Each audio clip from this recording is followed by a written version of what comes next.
O peso argentino chegou a saltar 10% no início das negociações dessa segunda-feira, em resposta à vitória do governo de Javier Milei nas eleições de meio de mandato, o movimento que tirou a pressão do dólar, que tinha pesado aí sobre o mercado nas semanas anteriores. E para entender um pouco mais sobre como o mercado recebeu essa decisão da política argentina, eu converso agora com a economista-chefe Latin America da Colface, Patrícia Krause. Patrícia, muito bom te receber de novo. Conversamos semana passada, se eu não estiver enganada, e a gente estava justamente projetando o que aconteceria nesta semana. E agora sim temos o resultado. Boa tarde.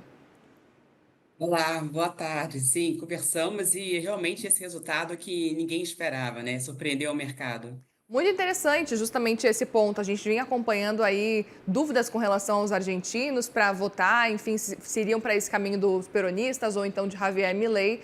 E no fim das contas, inclusive em lugares que são tradicionalmente peronistas, acabaram então dando a vitória para Javier Milei. Queria entender justamente esse cenário com relação a essas eleições legislativas.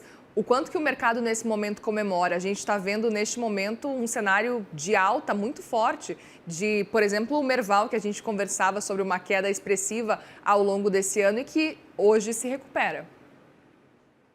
O mercado acreditava que se conseguisse o partido governista Liberdade Avança no mínimo 35% dos votos, já seria um resultado positivo. E eles conseguiram mais de 40%. Então, realmente surpreendeu, né? E aí, entre os motivos, provavelmente também uma dificuldade, uma rejeição ao kirchnerismo e a falta de uma nova liderança, um voto útil, com medo que a crise pudesse se agravar ainda mais, né? Além do mais, o apoio dos Estados Unidos, que ajudou também a que a situação cambial não tivesse um agravamento nesse período. Então, de fato, a gente tem essa forte a reação do mercado hoje, porque realmente não era esperado. Então, como exemplos, né, o indicador do Merval, da Bolsa de Valores, com uma alta aí de 21% em relação ao fechamento da sexta-feira, o risco país abaixo, que tinha fechado a semana passada em 1.080 pontos, já em torno de 600 pontos, então uma queda bem forte, e o peso, até pouco, agora recentemente, estava também com uma apreciação de 5% em relação ao dólar, né? Perfeito, e aproveito para te perguntar o quanto que a gente pode realmente acreditar tudo isso que acontece a Donald Trump. Você citou agora há pouco justamente essa ajuda dos Estados Unidos. A gente viu, inclusive, uma ameaça feita por Donald Trump, que depois o Scott Bessent, secretário do Tesouro, falou não é bem assim, mas Donald Trump estava falando que ia continuar auxiliando a Argentina se Javier Milei ganhasse essas eleições legislativas, que no fim das contas foi o que aconteceu. Isso pode ter pesado na hora ali da votação para o povo argentino ou não necessariamente? Como é que você enxerga esse cenário? Eu acho que acabou influenciando indiretamente, não que a população tenha decidido votar a favor do partido governista por conta de um apoio do Trump, mas isso fez com que não agravasse ainda mais a situação e uma visão e não piorasse a percepção em relação ao governo. Então, nesse sentido, eu acho que acabou tendo um efeito indireto sobre esse resultado, né? Perfeito, é um ponto para a gente ficar atento e entender o que vai acontecer a partir de agora, porque a gente teve inclusive as falas de Donald Trump, que a gente repercutiu aqui, ele falando que a Argentina estava morrendo, e isso acabou repercutindo de forma muito mal, muito equivocada na Argentina como um todo. E aproveito para entender se, na sua percepção, a gente pode esperar um mercado reagindo cada vez mais e talvez cada vez melhor. Inclusive o Merval, que ano passado chegou a se valorizar 150%, esse ano não conseguiu ter essa valorização. Eu queria entender se você acha que agora tem espaço para uma valorização, ainda que tardia nesse fim de ano, mas talvez tentar recuperar ainda o cenário para 2025. Com certeza uma recuperação em relação ao patamar que foi observado ali no terceiro trimestre, que ficou bem negativo, com a incerteza em relação, né, a como ficaria o governo Milei. Então, nesse sentido, né, com certeza melhorou. Agora, alguns pontos importantes, né? Então, esse resultado do governo, o que significa? Significa que ele conseguiu não só a questão do veto, que era importante, então, recentemente o governo tinha tido umas perdas importantes no Congresso, né, e que aumentam gastos fiscais, e era importante ter a possibilidade de manter os vetos, né, já que estavam sendo derrubados no Congresso. Então, ele não só, anteriormente, ele dependia de uma coalizão para conseguir manter os vetos, estava tendo dificuldade. Agora, na Câmara dos Deputados, o Libertar avança sozinho, já tem essa coalizão. Então, isso quer dizer, tem esse um terço. Então, isso com certeza é um avanço, é algo positivo. Agora, o importante observar é como é que o governo vai conseguir, porque ele não tem uma maioria, né? E continua não tendo uma maioria, se não havia realmente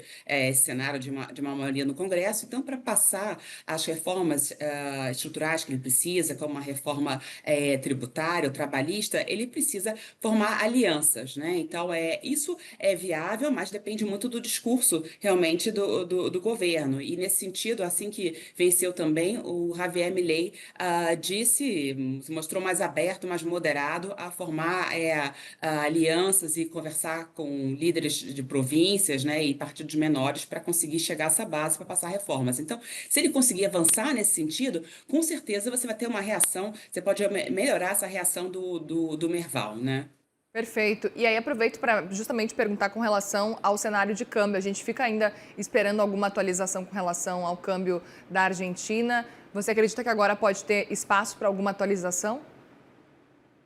Essa é a grande dúvida também de como é que vai ficar daqui para frente, né? Porque o mercado acredita que realmente, né, você precisa ter uma atualização nesse esquema de banda cambial, né? Até para melhorar as condições financeiras, o câmbio ainda é visto como subvalorizado, então um câmbio mais, né, no sentido correto, sem estar subvalorizado, ajudaria também na questão de atrair mais investimentos. Mas, a princípio, o ministro Caputo disse que continuaria como está, né? Então, não há uma sinalização por hora de que vai mudar esse esquema da banda cambial, né? E isso também é algo importante, outro ponto importante também é sobre a acumulação de reservas. Então, a gente sabe que nos últimos meses o grande foco do governo foi conter a inflação, né? Conter o câmbio e seus efeitos sobre a inflação, pensando nas eleições. Então, como é que isso vai ficar adiante? Porque ele não tem como postergar mais esse acúmulo de reservas. Ele tem que, de fato, acumular reservas, não só porque isso é um nível muito baixo, como também está no acordo com a FMI, e como também para ter munições numa situação de que você tenha uma nova crise de confiança, né? Então é importante que você tenha um reforço de reservas. Patrícia, quais os próximos pontos que, na sua avaliação, a gente precisa ficar atento, então, que talvez já exista algum tipo de sinalização que pode acontecer na economia argentina? Bom, primeiro vamos ver como que a economia, como que o mercado se acomoda a essa nova realidade, né? Um outro prazo importante é 10 de dezembro, né? Então, 10 de dezembro é quando começa esse novo Congresso, e aí a ver quais são as modificações em relação ao governo, que tinha dito anteriormente também que faria uma reforma ministerial. Talvez tenha perdido um pouco de força isso nesse sentido, porque acabou que o governo foi melhor do que esperado, né? Então, a ver como que fica essa reforma, e como vai ser esse diálogo com o Congresso a partir de 10 de dezembro. A gente consegue projetar, inclusive, qual que pode ser essa acomodação do mercado daqui para frente, olhando aí para as próximas semanas, porque a gente sabe que, nesse primeiro momento, segunda-feira, é esse momento de euforia realmente que a gente está acompanhando, né? Assim, eu vejo que de fato é uma recuperação em relação ao nível que a gente viu no terceiro trimestre, né? De risco país mais elevado, de Merval para baixo, né? Poderia ajudar também um pouco no câmbio, mas isso realmente vai depender dos próximos passos, né? Então, ver como vai ser essa acomodação inicial e depois as sinalizações à frente, né? Então, a princípio, essa ideia de que a política de câmbio não muda nada, o que eles estão sinalizando, mas o mercado vai ver se realmente isso é sustentável, se não vai ter alterações aí mais adiante.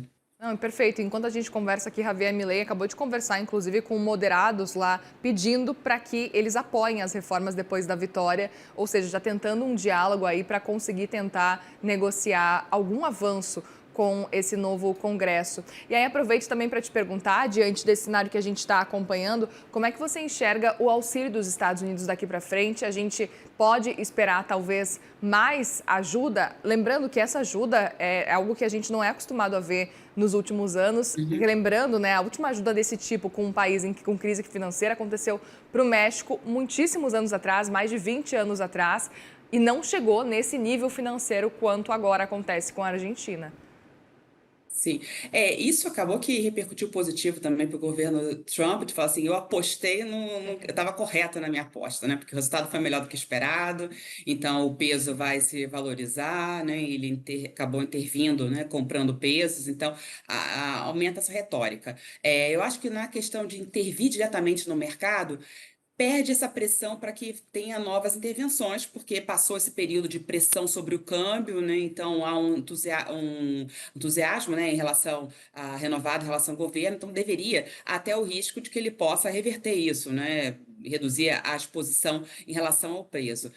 Em relação ao swap cambial de 20 bilhões de dólares, a gente sabe que foi assinado, mas não temos mais detalhes. Então, a ver se temos novidades nesse sentido.